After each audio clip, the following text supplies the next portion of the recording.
Welcome, one and all, to part 4 of my retrospective on Jeremy Adams' Flash run. This is the second major story arc, which means whilst the first story arc was very much Jeremy integrating his voice into Wally's, and the issues after it were integrating Wally into his life, and us into the dynamic between him and Irey, and him and his rogues. We are finally at the point where we can start making big swings with the run to say, hey, this is what this run is going to be from here on out.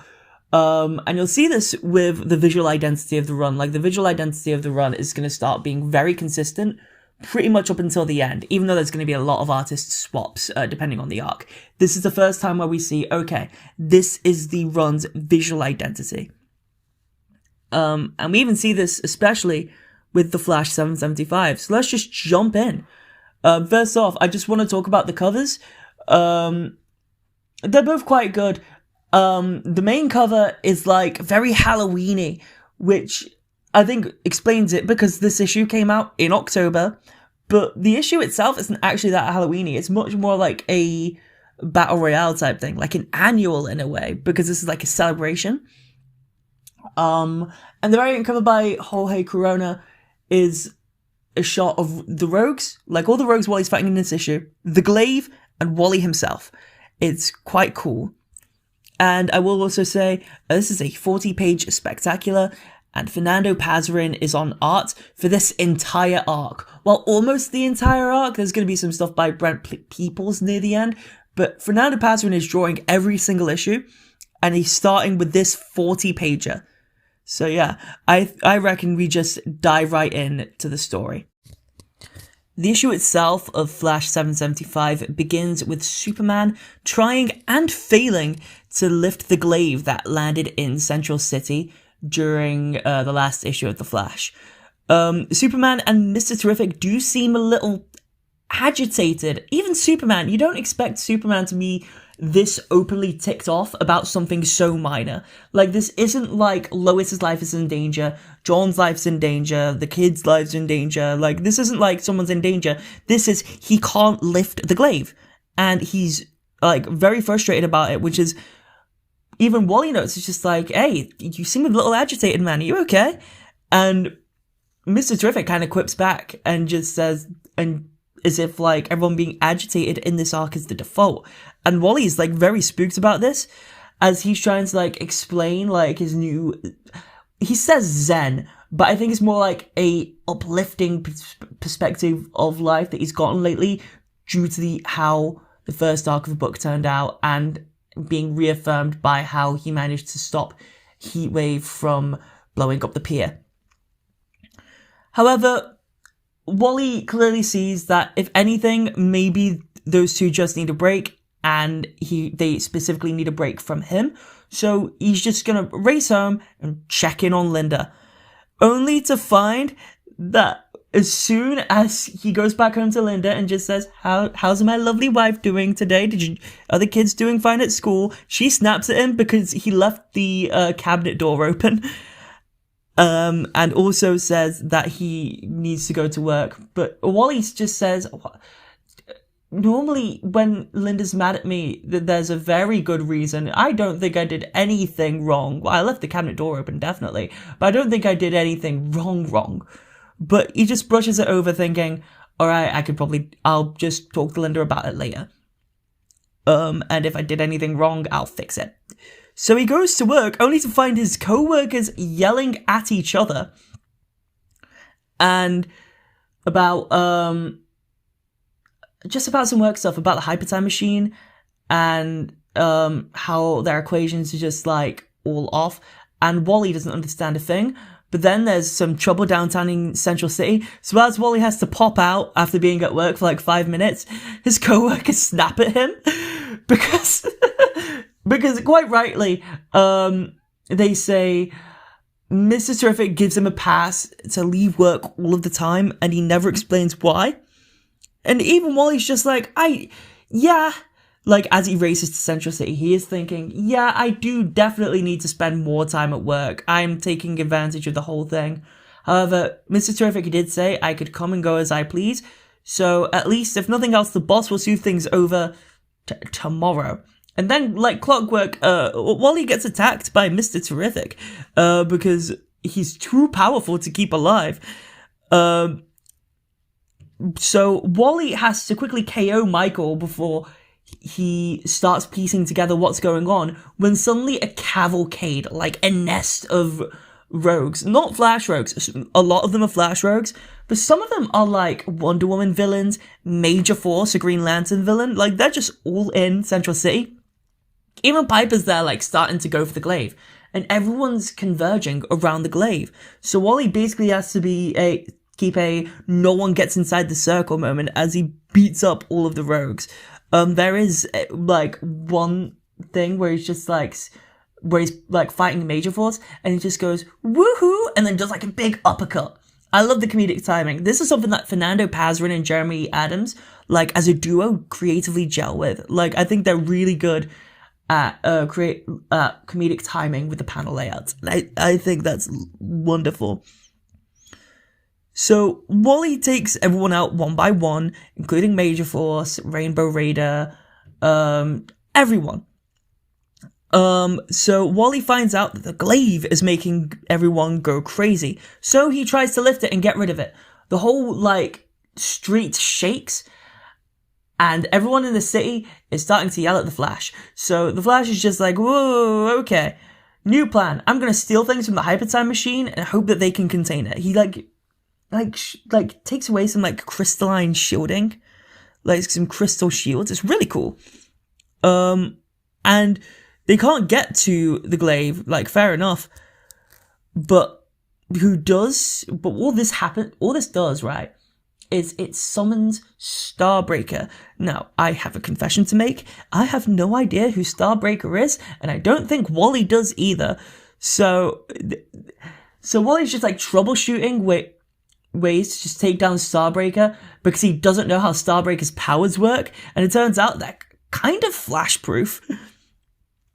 Flash-proof enough to where he essentially Starbreaker lifts the glaive. I'm sorry, my voice sounded weak for a little bit there.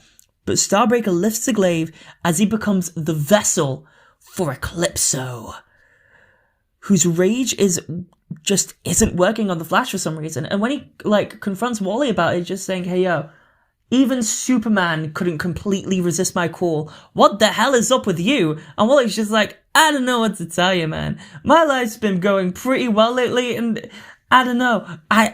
There have been a lot of things that have bothered me throughout my life, and I'm just kind of sick of it. I'm the Flash. I can do what I want. But Eclipso leaves because he got what he wants, and it's very clear that the Flash couldn't give a shit to fight him, quite bluntly, because Wally isn't a magic guy. So he's just like, I'm just gonna call it a win. Central City is saved. So Linda calls him up, like, apologizing on the phone, and Wally's just like, hey, I know you didn't mean it. And then he gets kidnapped by Dr. Fate, and he says, Wally West, the safety of the universe is in your hands, thus you need to go with me to Gemworld. And all in all, it's a really fun issue of The Flash. It reads really fast as well for a 40-pager, but I do love that it's 40 pages, because most of those 40 pages are action sequences. And normally you'd think, well, it's just an action issue. Why? And it's just like, because the next issue has no super speed action at all. And if you remember, 774 also didn't have any super speed stuff. So it's nice to just have a bit of a power hour here, where it's just like, okay, this is why the Flash is the best at what he does, or why no one, like, in their right mind should come to Central City if they're going to be a supervillain, right? Also, it is at this point in the where Jeremy has said in interviews that what he wants to do with the Flash book is, for the big arcs, take Wally off-world. He always wants to, like, basically, the Flash is an adventuring hero who can go to any place in time and a majority of places in space, like between dimensions, and he just wants to use the Flash wanted to use the Flash. I don't say just, like he wanted to use the Flash as a vessel to explore the DC universe. And this is kind of the second showing of that, because the first showing was in the first showing was in the Blink of an Eye arc, where he's going all throughout Speedster's bodies, left, right, and center, to the Watchtower in one universe, to World War II, to the 31st century. Like, it's giving a bunch of highlights very, very, very, very quick. And we're going to get to one here where it's just like, okay, now we're planting the Flash onto another world, and we're just going to have him basically run chaos. However, we also do need to get there. So let's jump in. Flash 770 kicks. Flash 776. The covers are really cool. So cover A by Brandon Peterson is the book opening itself, like Dr. Fate peering into the book as Wally's like holding onto it. And then the B cover by Jorge Corona is Wally and Mr. Terrific reading the Flash 776 that has a cover on it. It's very surreal, but I also love it. Also, a quick note, the trade paperback, they fix Wally's costume, because Wally's costume has the nose guard now. And Brandon Peterson didn't get the memo for the covers until, I think, 777. Speaking of, yes, Wally is officially in the suit that he wore way back in Blackest Night. The suit that was designed by Scott Collins. Yes, Scott Collins. I don't know any other guy who designed this suit. It beats me. It's definitely Scott Collins. Anyway. So obviously Wally's been wearing the Blackest Night suit in Superman Son of Kal-El. He wore it in Titans Academy. He wore it in the cover for Flash 774. And we all thought, okay, it's just a weird art error. At least he's not wearing Barry's suit. But it's just like, no, this is just his suit from now on. And we don't really get an explanation of it, other than like later Wally just says, this is where I keep the spare suits, and it's in the Flash Museum. So, yeah. But yeah. Let's just jump into Flash 776, because I don't think there's too much to talk about. This is basically the premise of 776 itself more than the story. So Dr. Fate can see the reader through the two-dimensional causeway. They're going through a two-dimensional causeway in order to get to Gemworld. And what's special about the two-dimensional causeway is that we as the reader control it. And Dr. Fate can see us and is essentially telling us what to do with the book. And in order to help Wally, he kind of like unveils perspective to Wally, and then suddenly he sees you as the reader. And this is where you have to read this issue physically, like in the physical issue or the trade, to like really get the effect. So the idea is that, say, if there's a room full of torches and lights, and the creatures can only move through the sight of lights, you blow on the page and the torches go out. If Wally and Mr. Terrific say, can you turn the page clockwise, or can you turn the page counterclockwise? You can turn the page, and suddenly the next page is the physics of the world basically shifting, like a shifting gravity. I think that's really cool. And at the end of the dimensional causeway shift, Dr. Fate tells the reader to go back to find some very small hieroglyphs and to put them in a book, which is very funny because they're so small that when Jeremy Adams looked for, like when Jeremy Adams was reading Fernando Pasarin's draft of it, like when he got sent the pencils by Fernando, he essentially said, Fernando, where are the hieroglyphs? Like, come on, man. And Fernando's just like, no, I put them there. And then he found them. It's just they're very, really small. So you have to like squint and look for them, which, if nothing else, does keep you reading the book a little longer, which is quite clever. It's really like choose your own adventure stuff. Less choose your own adventure and more like picture book, you know, like a kid's picture book. And I think it's really cool because it's a good way to introduce people into reading comics, especially since it essentially pops us on Gemworld after where Eclipso has won. So the next arc, which is going to go by really fast, what you'll find, that throughout the next arc, this arc, the Gemworld arc, Eclipse arc, is what you'll find is that it goes by quite fast when you're reading it, and there are multiple reasons for it. But the reason why this issue was like this is because Jeremy Adams has had an idea to do an issue like this with Doctor Strange, ever since he started working on superhero stuff. Like, he wants to do some, like, weird things with Doctor Strange. And he also just loves doing weird things with Dr. Fate. So as soon as he got to write a comic and needed a vessel to get Wally to Gemworld, Jeremy's just like, oh, I have this really cool Doctor Strange idea. I'll just use it in the Flash. So Wally and Dr. Fate make it to Gemworld with the Justice League Dark and Amethyst. Why are the Justice League Dark there? I don't know, but the Justice League Dark are there. Isn't that cool? So that them and Amethyst are there saying Eclipso has already won, which is a great setup for Flash 777. However, what you might find is that throughout this issue, we haven't seen Jai or Irey, and we've only seen a bit of Linda. So what's going on in Wally West's home life whilst Wally's away? Like, how are Linda and the kids reacting knowing that Wally's gone again throughout this arc? That's what we're going to find out in Flash 777, as well as some, like, speedster action stuff. It's really cool. Looking at the covers for the Flash 777, it kind of reveals that I think they were given the same brief, Brandon Peterson and Jorge Corona, which is just draw everyone on the cover, draw them all. So they both did that. Brandon Peterson kind of drew them like for the A cover, like encased in crystal, whereas Jorge Corona just drew them where he could, whilst also showing like Wally in a very powerful stance. I really like it. But I also think that this isn't actually the main point of the issue. It is a point of the issue, which is showcase the Justice League Dark, because they do not have a book right now, even though they did throughout the entirety of DC Rebirth. So we're just chucking them in the Flash for now, because Jeremy wants to write every single character. So we might as well let him do it. Like, I'm pretty sure he pitched to DC, like, to use the Justice League Dark, and then they said, we got nothing else for them. Sure. So that's just kind of what happened.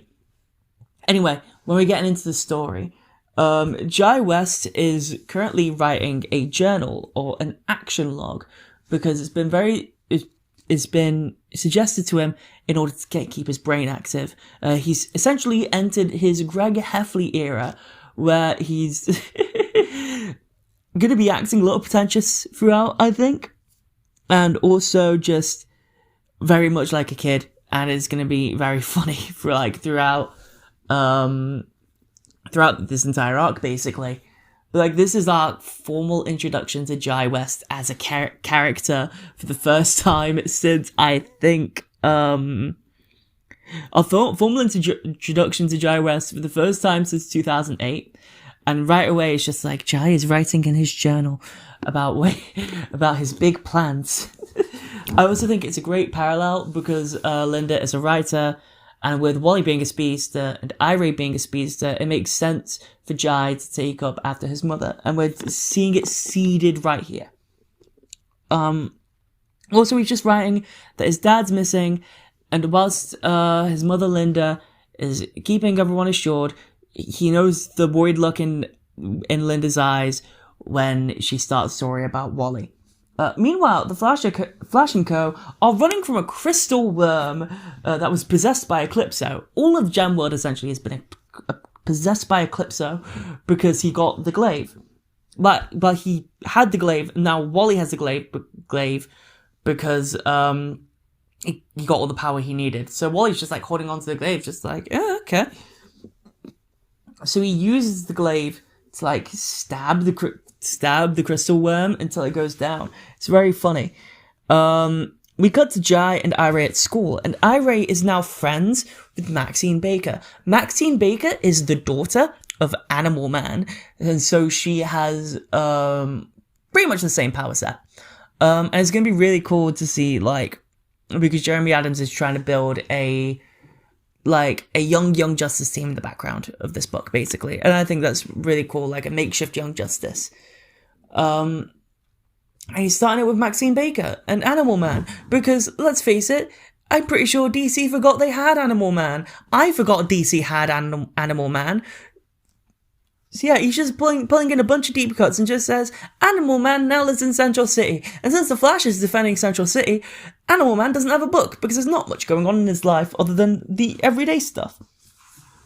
But Irey and Maxine go and get some ice cream, but almost get caught by a teacher, so they couldn't get any. But Maxine basically speech checks her and Irey's way out of trouble. So I think this is a good dynamic where Irey is so impressed by Maxine, and Maxine just speech checks everyone. Like, speech checking is in Among Us, which is just like successfully lying.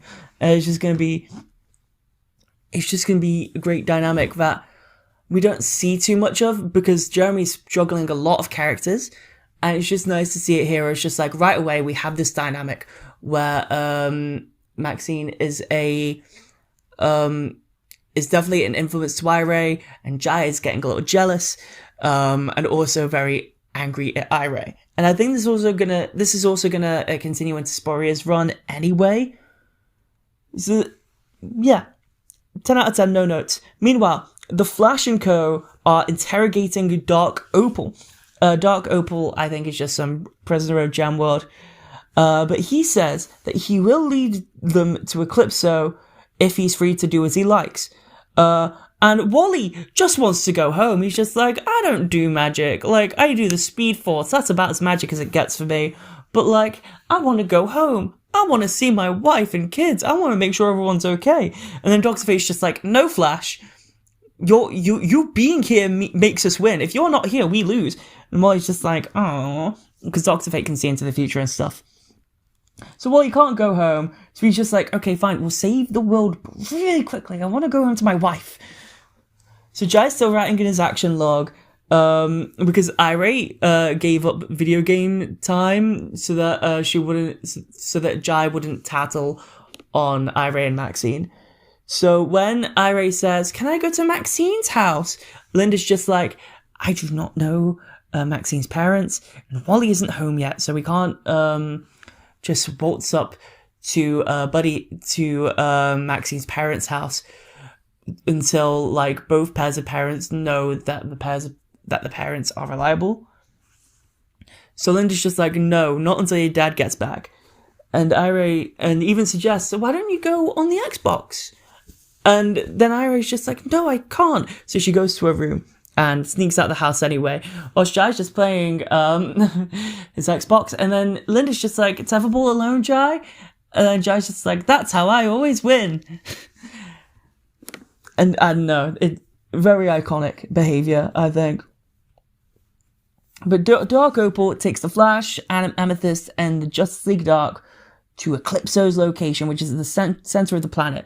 And the Flash finds out, like, puts it together. The reason it's at the center of the planet, referencing an antennae kit, is because Eclipso needs a lot of gems to possess people, and there's no more.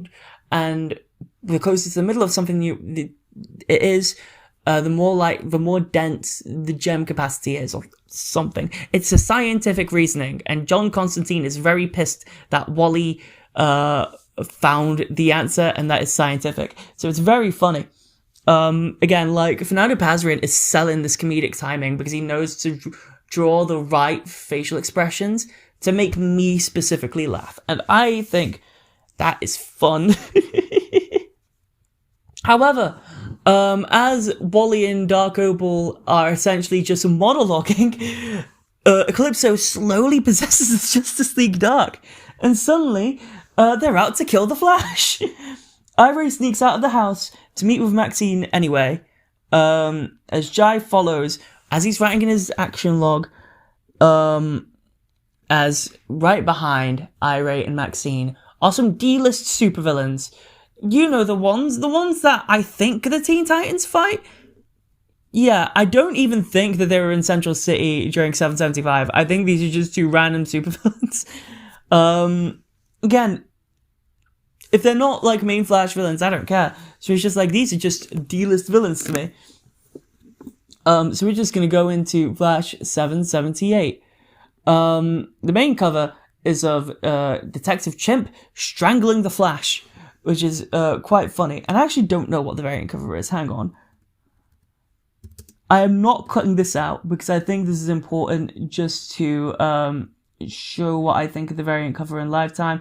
Oh, the variant cover is just Wally getting swarmed by the JL Dark. It's very much sold like a horror arc, even though it isn't. It's like, it's juggling a lot of things at once, but I think the covers are presenting it as some sort of horror arc, which I think is just because of Justice League Dark are there, and they deal with the horror stuff.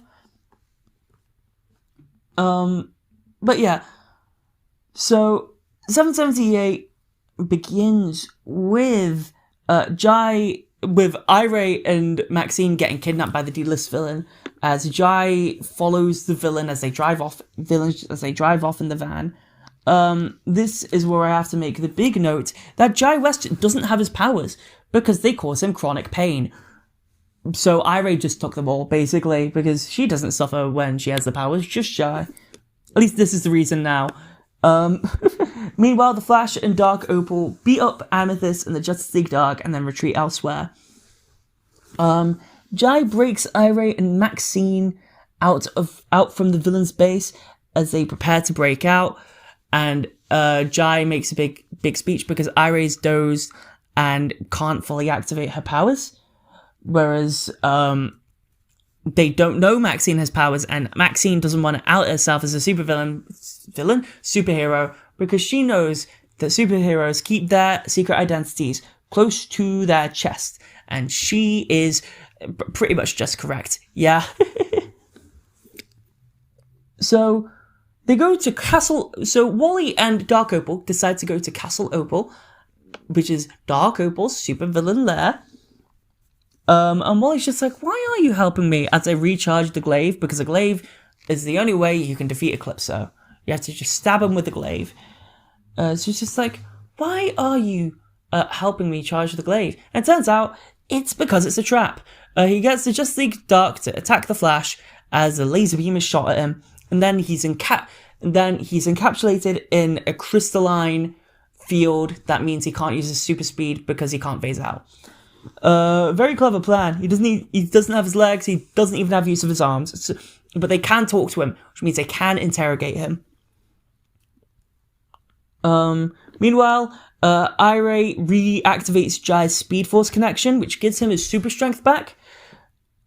As he is prepared to knock out the D-list supervillains, and does so. There's like a weird scene cut where it's just like, as he's about to, we just cut back to the Flash, but we're just gonna skip that for now and just say, yeah, Jai beats up the D-list villains and then suffers chronic pain.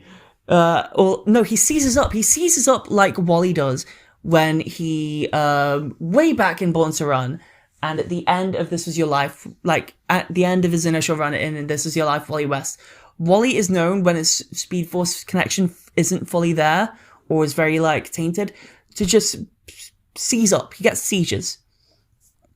And we see this with Jai here.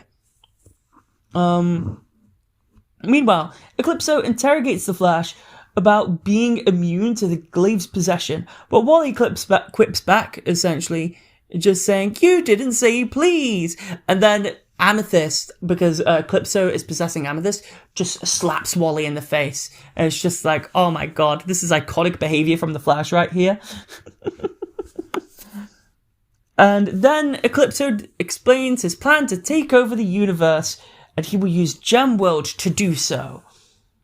So, naturally, because Jai and Irey are Wally's kids, and they can kind of sense connections to the Speed Force, they're sensing, hang on, I know where Dad is. He's in danger. He just coughed up blood. We need to save him. As Jai is like on the floor because his powers are working, but it also means his powers are working. So they're causing him pain. So yeah, all in all, it was a really great issue of The Flash. I think it had some pacing things, however, where you couldn't fully breathe in a scene for too long. But it might just be because, like, I'm reading these so quickly. Like, I'm just reading this into the arc. But, like, it was satisfying and it does get to the point. So that's really cool. It also reestablishes Jai West's character, because that's essentially what 777 and 778 are here to do, which is establish Jai West's perspective on the world. So, yeah. And we are here. Flash 779, the finale of The Flash Eclipsed, / The Flash, The Vengeance is Mine. That's right, this arc has 2 titles, just like a blink of an eye. Except the blink of an eye just feels like it should be called Blink of an Eye, whereas this one feels like it should be called the one that the trade calls it, which is Eclipsed. Don't ask me how that works in my head, it just kind of does. There's 3 covers for this one. One of them is the Black History Month variant with an actual person on it as Ace West. So it looks a little jarring, but it's better than Alex Ross stuff. But it does look like someone cosplaying Ace's Kid Flash. The main cover by Brandon Peterson is Eclipso holding Giant Irey as Wally is racing to save them. And this is by Brandon Peterson. This is where he officially got the note to draw the Blackest Night suit. But of course, I think the standout cover here is the one by Todd Nork. That's right, Todd Nork did a cover. It's not Jorge Corona anymore. All these Jorge Corona Flash covers, yeah, he's not doing the covers anymore. Right now, for now, I think it is just for now, because I think it's only going to be for a few issues. It is Todd Nork. So this is going to be great. And it's just like, what it is if you use like a thumbnail shot for like anything, like if you just need a thumbnail shot that just says this video is about the Flash, this is probably a contender for the thumbnail shot. You know, this is a cover of the Flash, and this is all it has to be, because it's a variant cover. You don't need to reference the story in a variant cover. Like, Wally isn't on Earth in this issue, right, at all, right? That's next issue. He doesn't come back home in this issue. Spoilers. I say spoilers, you've read this arc, or at least are going to get everything from this retrospective, so I'm just spoiling it anyway. But let's actually just get into 779, right? So the art is mostly by Pazarin, but some scenes here and in 778, so the scenes in 778 that are by Brent Peoples are the ones with Giant Irey, and now for this issue, it just kind of swaps between Fernando Pazarin and Brent Peoples. So much so that we get one like action ready Wally, and then we get Fernando Pazarin's almost house style comedic timing Wally. So it's a little jarring internally, but I think it works because I enjoy both takes, right? So it's just like the art switch is mid-issue, so what? So yeah, Giant Irey teleport themselves and Maxine to Gemworld as the West Twins beat up the possessed Justice League Dark. Hooray! Maxine beats up Dark Opal as she reveals her powers and identity as Animal Girl. And so Wally is just like, oh, so your buddy's daughter, Animal Man. All right, wicked, I know that guy. Which is weird because I don't ever actually think they've ever met before. But I'm just making the assumption that Wally just knows everyone in the DC universe now, because for some reason he has Black Adam's phone number as well, and that's just never explained. But yeah, so Wally knows Animal Man, and he's just like, oh cool, he lives in Central City. That's something good to keep note of. So she finds out that the Flash is Wally West because of it. So it's all good and fine and dandy. Wally comforts Jai and kind of helps him up because Jai is still in pain from getting his powers back. And Wally, having seen Jai punch a Justice League member in the face, says, oh, you have your powers back. Oh no, the seizures that I had as a kid, they're back for you. Oh no. So Wally's just like, okay, you can sit this one out, Jai. And then Irey's just like, no, we need Jai. We need Jai for this. So he's just like, all right, kids, we're going to get ready for war. So Wally and Dark Opal, Wally comes up with a plan with the surrendered Dark Opal to basically have Jai, Irey, Maxine, and Dark Opal clear away throughout the entire population of Gemworld who are possessed by Eclipso, clear away so that Wally can get to Eclipso and stab him in the chest. It's a very simple plan. It takes 10 seconds. In 10 seconds, the kids and Dark Opal managed to hold back the possessed population of Gemworld, clearing the path. The Justice League Dark are down. All the inhabitants are fighting, but Irey is literally the daughter of the Flash, and Maxine Baker is Animal Girl, and Animal Man's powers in general are weird. like, I actually don't know what they are. I think they just, like, take traits of animals, but I have no idea if it's, like, could they take it from, like, animals from other worlds? Because if so, that's kind of broken. I don't know, maybe it's something for an Animal Man writer to explain. Or maybe they know. I don't know. Did something happen in Grant Morrison's Animal Man where, like, Buddy Baker took the powers of Starro or something? I don't know. Yeah, in 10 seconds, they managed to clear a path for Wally. So Flash uses that pathway to just get a clear shot as the surge of the Speed Force comes back into him and gives him enough speed to just stab Eclipso, and that saves the day. And it was such an incredible plan and saved so much of the universe that the Spectre comes in to essentially relay a message from God, right? Just saying, yeah, so they are pleased with you, Wally. Good job. Also, you know the surge you got back in Arc 1, right? The one that makes you really super fast and super powerful. If you take that out of you and, like, implant it into Jai, he will keep his powers and he won't have the pain fits anymore. So I suggest you should do that. And then when Wally says, wait, was that the plan all along? The Spectre just quips back, it was all part of their plan, Wallace. And Wally's just like, oh man. So, yeah. And throughout all this thing, I imagine this is, like, throughout this arc, Dr. Fate teaches Wally some magic stuff. And this is important later. He just teaches Wally some magic things off screen. But Wally takes a surge out of his chest and implants it into Jai's chest. And suddenly, the day is saved, and they can all go back home. Jai has no Flash seizures anymore. This definitely won't have some weird repercussions in Simon Spurrier's run to do with, like, weird teleportation abilities. No. Everyone prepares to go home. Linda is up at night, panicking because Jai and Irey are missing, and she doesn't know why. But as she's racing around the house and around the neighborhood, she realizes she has super speed too. And if that's not a good cliffhanger for a story, I don't know what is. The story technically isn't even over yet. It's just that the issue is, and the next story is part of War for Earth 3. So we have to cover it there. It's how this issue is split, right? Because this arc was supposed to be an issue longer, which is why Flash 778 feels weirdly paced, in my opinion. Because Jeremy Adams had to essentially condense his finale into 779 and 778. But couldn't quite get there. So we do, like, spend what would be the aftermath of this story, essentially in the next issue of The Flash. So yeah. But I will say it's a great cliffhanger to hand on. And obviously the reason why this arc was cut short is because The Flash had to cross over into War for Earth 3.